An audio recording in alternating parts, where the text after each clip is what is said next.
Voici un tutoriel vous permettant d'exploiter le tableau Alpha C260. Tout d'abord, voici la constitution de la face avant d'exploitation. De base, ce tableau est constitué d'une unité de commande et signalisation générale, de deux zones de détection automatique, d'une unité de gestion d'alarme permettant de commander l'évacuation générale, et de deux fonctions de mise en sécurité permettant par exemple de commander le compartimentage.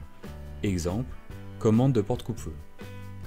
Il est possible également d'avoir deux modules d'extension de 4 zones de détection automatique. Le tableau pourra alors atteindre la capacité de 10 zones de détection. Voici l'état de veille. Actuellement, il n'y a que le voyant sous tension allumé en vert, indiquant que la centrale est alimentée et opérationnelle. Afin de contrôler le fonctionnement des voyants et du buzzer interne du tableau, il suffit d'appuyer sur la touche Essai signalisation. Cet essai doit être réalisé au moins une fois par jour.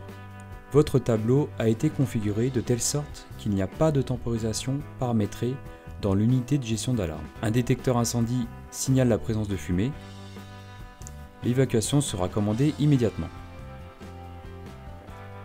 Faites un arrêt signal sonore permettant l'arrêt du buzzer. Identifiez la zone en alarme-feu.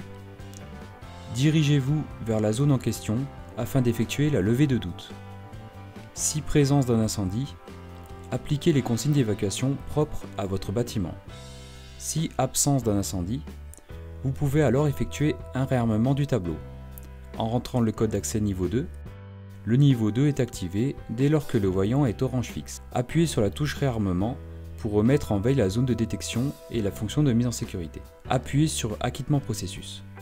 L'évacuation sera toujours active pour une durée de 5 minutes.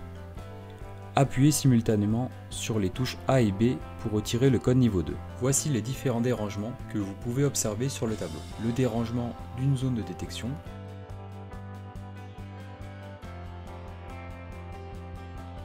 le dérangement sur la ligne de diffuseur sonore,